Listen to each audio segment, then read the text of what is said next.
नमस्कार मित्रों। चलिए आज थोड़ा सा कोरोना पे लौटते हैं, लेकिन कोरोना की मैं अब उसके लक्षणों का या उसके इलाज का या उसके जो प्रिवेंटिव मेजर्स हैं उनका मैं उल्लेख ज़्यादा नहीं करूँगा, वो रोज़ आप अखबारों में पढ़ लेते हैं। मैं सिर्फ भाषा पर जो फ़र्क पड़ा है उसके बारे में ज़रूर आपका ध्यान बांटना चाहूँगा, कुछ सामग्री आपसे बांटना चाहूँगा। मित्रों, इसमें बहुत सारी बातें, बहुत सारे शब्द हमारे सामने ऐसे आए, नए नए शब्द जिनके बारे में पहले भी एक एपिसोड में जिक्र किया है, लेकिन आज उसको एक विश्लेषित रूप में आपके सामने रखने का प्रयास करूंगा। विश्लेषण ये है कि बहुत सारे ऐसे शब्द आए जैसे बिल्कुल कॉमन, आम तौर पर, जैसे मुझे एक बात याद आती है एक विद्वान की। उसका ये कहना था कि शब्द जो हैं कभी भी आसान या मुश्किल नहीं होते। शब्द आसान या मुश्किल नहीं होते, शब्द अपरिचित या परिचित होते हैं।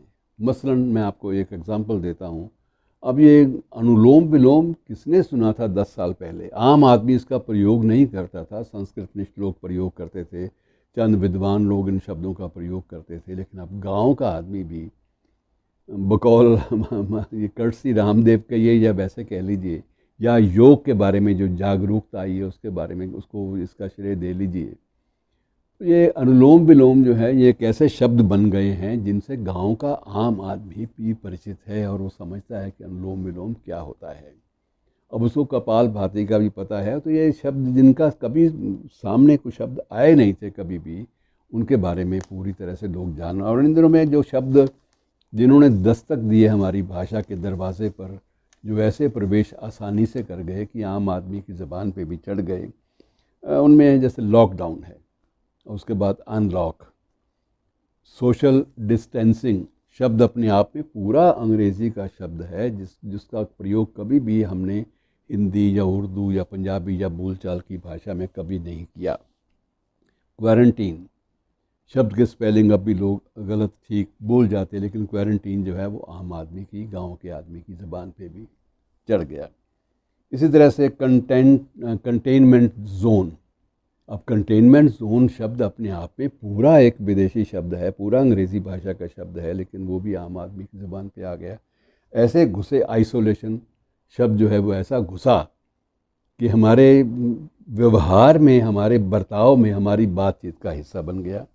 और इसी तरह से इम्यूनिटी शब्द जो है अपने आप में बिल्कुल अलग अंग्रेज़ी का शब्द है प्रमाणित रूप से, और मेडिकल साइंसेज में इसका प्रयोग होता है। आम आदमी उसका प्रयोग नहीं करता, लेकिन अब आम आदमी की ज़बान पर लॉकडाउन, अनलॉक, इम्यूनिटी सिंड्रोम और ये सारी की सारी आइसोलेशन, कंटेनमेंट जोन और ये सोशल डिस्टेंसिंग, सारे शब्द ऐसे आ गए हैं। अब इनमें क्या होता है कि शब्दों का आना कोई बुरा नहीं है। शब्द बहुत सारे भाषाओं में आते जाते रहते हैं। अंग्रेज़ी भाषा ने जो विश्वकोश है ब्रिटानिका का, उसमें विश्वकोश में भी ये बात स्वीकार की गई है कि लगभग 2000 शब्द उन्होंने भारतीय भाषाओं से लिए हैं। और भारतीय भाषाओं के लिए हिंदी के प्रति, उर्दू के प्रति, पंजाबी के प्रति और हमारी बहुत सारी प्रादेशिक भाषाओं के प्रति उन्होंने आभार व्यक्त किया है प्रीफेस में कि लगभग 2000 शब्द। अब मुंडा शब्द है, लंगोट शब्द है, लंपट शब्द है, ऐसे कई शब्द हैं जो कि लंगोट का प्रयोग, अब उनके लिए लंगोट का कोई पर्यायवाची है ही नहीं। अंडरवियर को वो लंगोट नहीं मानते।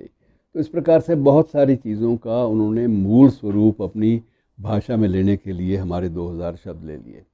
चाकू है, ये भी कोई हिंदी या उर्दू का शब्द नहीं है, ये भी पुर्तगीज़ भाषा का शब्द है।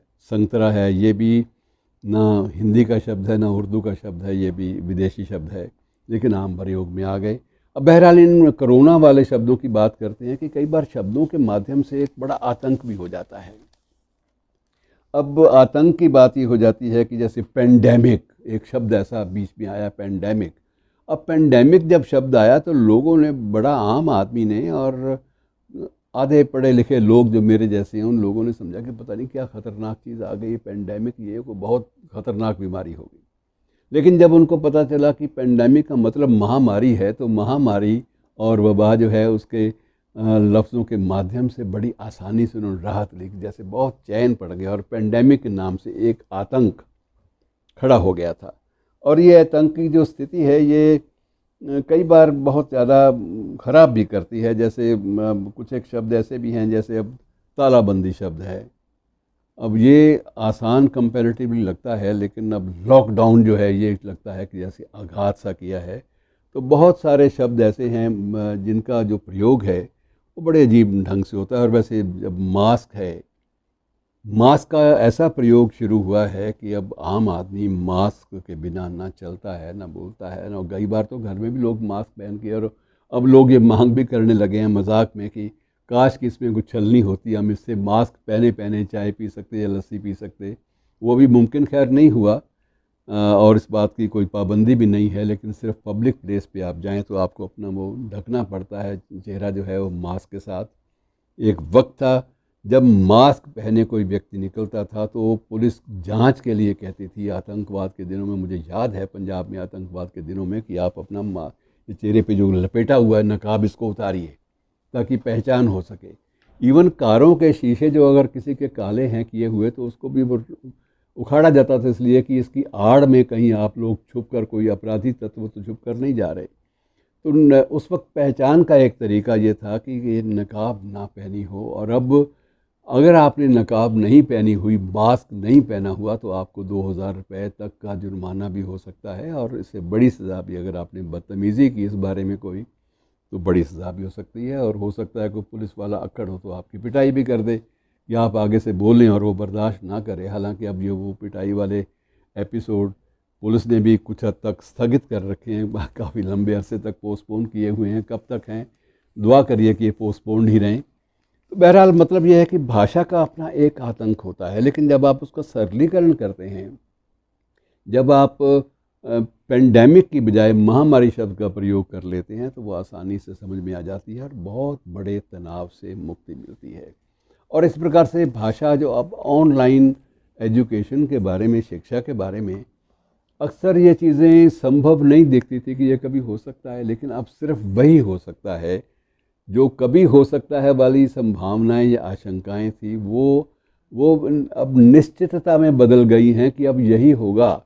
और मित्रों, सही बात यह है, मैं आपसे सिर्फ एक बात साझी करना चाहता हूँ कि अब इस ऑनलाइन एजुकेशन को नॉर्मल क्लासरूम एजुकेशन में बदलने में भी वक्त लगेगा। आप अंदाज़ा लगाइए, आप अनुमान लगाइए, जिन बच्चों को आप ऑनलाइन लेसन्स की आदत डाल चुके हैं, जिनके बच्चों के हाथ में लैपटॉप आपने पकड़ा दिए हैं, जिन बच्चों के हाथ में आपने हाई सेंसिटिव वाले फ़ोन दे दिए हैं, आपने बहुत कुछ ऐसा उनको दे दिया है। मोबाइल फ़ोन ऐसे आ गए हैं जिसमें सभी तरह के ऐप जो हैं वो रखने बड़े ज़रूरी हैं। तो इस प्रकार से जितना भी ज़िंदगी के जो आईटी ने जो बदलाव हमारी ज़िंदगी में हालात के मुताबिक भर दिए हैं, इनको विदड्रा करना मित्रों बहुत मुश्किल होगा। अब आपको वेबिनार की आदत पड़ जाएगी तो आप मुशायरे और कवि सम्मेलनों में जाएंगे तो आपको बड़ा अटपटा लगेगा। मुझे तो खुद ये लगता है कई बार कि हम लोग सामान्य ज़िंदगी में जब लौटेंगे तब हमारा हश्र क्या होगा, इस बात का अनुमान लगाते भी डर लगता है कि अब बच्चों को क्लासरूम में आप भेज नहीं पाएंगे। आज अगर सरकारें या जो निजी संस्थान हैं वो स्कूलों और कॉलेजों को खोल भी देते हैं, तो आपके बच्चे वहाँ पर नहीं आएंगे, और आएंगे तो आपके उनके जो पेरेंट्स हैं वो इस बात की सावधानी बरतेंगे कि वो बच्चे या तो जाएं ना, और जाएं तो वो वॉच करेंगे, वो देखेंगे कि ये डिस्टेंस रख के बैठे हैं या नहीं बैठे। एक अजीब सा दुराव जो है हमारे स्वभाव का हिस्सा बनता जा रहा है स्थायी रूप से। और मित्रों, सामान्य ज़िंदगी में लौटना काफ़ी पेचीदा और काफ़ी मुश्किल होगा। आप कितने भी आशावान हों, कितने भी आप ये कहें कि नहीं हम ऑप्टिमिस्टिक हैं, हम जानते हैं कि अच्छा वक्त आएगा, अच्छे दिन आएंगे और सब कुछ सामान्य पटड़ी पर आ जाएगा। मित्रों, सामान्य पटड़ी पर आने में ये 2-4 महीने की बात नहीं, वो हफीज़ वाली बात की निसफ सदी का किस्सा है, 2-4 बरस की बात नहीं, इसमें लंबा वक्त लग सकता है। और हो सकता है एक संभावना ये भी है कि हमें बहुत सारी चीज़ें रास आ जाएं, और रास ऐसी आ जाएं कि उसके बाद हम लोग भीड़ का हिस्सा बनने से या किसी क्लासरूम में खप डालने के लिए अपने बच्चे को भेजने के जो हमारा जो एक प्रकार से प्रयोग है उससे बचना चाहें, उससे बचाव की मुद्रा में आना चाहें। तो ज़िंदगी जो है बदल रही है, और मैं वो भाषा की बात आपसे कर रहा हूँ कि भाषा जो है इनके लिए आसान शब्द जो है, अब ये आइसोलेशन की बजाय एकांतवास भी हो सकता था। सिंपल बात है, सीधा शब्द है जो पहले प्रयोग में आता है। पेंडेमिक पहले ही इसका प्रचार नहीं होना चाहिए था, ताकि लोगों में इतना आतंक ना फैलता। भाषा जब आतंक फैलाती है तो वो ज्ञान का माध्यम नहीं रह जाती, वो अनुमानों और आशंकाओं और गलत किस्म के संदेशों का माध्यम बन जाती है। इसलिए मित्रों, भाषा के दुरुपयोग या उसके आतंक से बचिए और सावधान रहिए कि कोई ऐसा शब्द आपके मस्तिष्क में ना घुस जाए जिसका आपकी सामान्य ज़िंदगी से कोई वास्ता ना हो। शुक्रिया दोस्तों।